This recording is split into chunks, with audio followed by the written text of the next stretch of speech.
Hi అండి. ఇవాళ మనం ఖుబానీ కా మీఠా చేయబోతున్నాం అనమాట. ఇది ముస్లిమ్స్ పెళ్ళిలో ఎక్కువగా కనిపిస్తూ ఉంటుంది మనకి. దీన్ని ఆప్రికాట్ డిజర్ట్ అని కూడా అంటారు. చాలా ఈజీగా చేసుకోవచ్చు. దీనికి కావాల్సిన ఆప్రికాట్ అనమాట, డ్రై ఆప్రికాట్ ఇవి.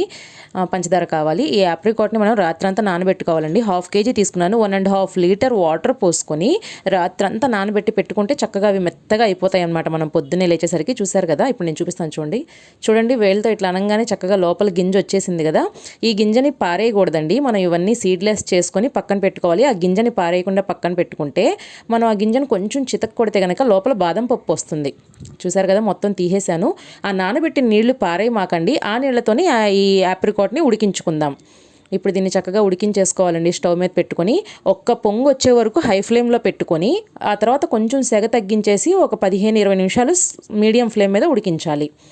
ఇప్పుడు మనం ఈ పప్పులన్నీ ఉన్నాయి కదా, వాటిని కొంచెం చితక్ కొడితే కనుక, గట్టిగా కొట్టకుండా కొంచెం లైట్గా కొట్టినా చక్కగా లోపల బాదం పప్పు వచ్చేస్తుంది. చూసారు కదా, టేస్ట్ చాలా బాగుంటుందండి ఇది. మనం దీంట్లో డ్రై ఫ్రూట్ లాగా ఈ పప్పునే యూస్ చేయొచ్చు. నేను ఇవన్నీ పగలగొట్టేసి ఇట్లా పప్పులు తీసుకున్నాను కదా.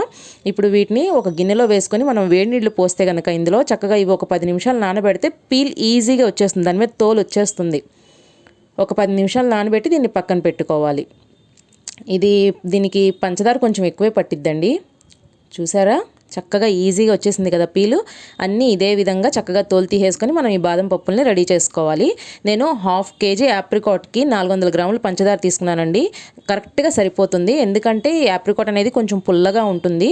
దానికి 400 గ్రాములు పంచదార పడుతుంది. ఈ స్వీట్ పుల్లగా తీతీగా చాలా బాగుంటుంది. పంచదార వేసేసాం కదా, పంచదార వేసిన తర్వాత ఒకసారి బాగా కలుపుకొని మీడియం ఫ్లేమ్ మీదే ఇంకొక 20 నిమిషాలు ఉడికించాలి. చూసారు కదా, మధ్య మధ్యలో కొంచెం తిప్పుకుంటూ ఉండండి మాడకుండా. ఇది ఒక 20 నిమిషాలు అయిన తర్వాత మనకి ఒక్కసారి నేనైతే ఇట్లాగా కొంచెం మెదిపానండి. ఎందుకంటే గుజ్జుగా ఉంటే బాగుంటుంది. దీన్ని ఐస్ క్రీమ్తో సర్వ్ చేస్తారు. అసలు అయితే డైరెక్ట్గా కూడా తినొచ్చు. ఐస్ క్రీమ్తో సర్వ్ చేసినప్పుడు కొంచెం మెత్తగా ఉంటే బాగుంటుందని చెప్పేసి నేను ఇట్లా చేస్తాను. మీరు కావాలనుకుంటే ఇదే విధంగా కూడా సర్వ్ చేసుకోవచ్చు. ఈ విధంగా ఉంటే కొంచెం సరిపోతుందండి. ఇంకా మరీ చిక్కపడేదాకా ఉంటే కనుక దించాక ఇంకొంచెం చిక్కపడిపోతుంది చల్లారిన తర్వాత ఆ సిరప్ అనేది. ఇక్కడైతే నేను యాలకుల పొడి వేసానండి. కావాలనుకుంటే వెనిలా ఎసెన్స్ కూడా వేసుకోవచ్చు. నేను న్యాచురల్గా ఉంటుందని యాలకుల పొడి వేసాను. స్టవ్ ఆఫ్ చేసేసుకుంటే ఇది చల్లారిన తర్వాత కొంచెం చిక్కబడుతుంది. చూసారు కదా ఎట్లా వచ్చిందో. దీన్ని మనం ఫ్రెష్ క్రీమ్తో సర్వ్ చేసుకోవచ్చు. పాల మీద మీగడతో కూడా సర్వ్ చేసుకోవచ్చు.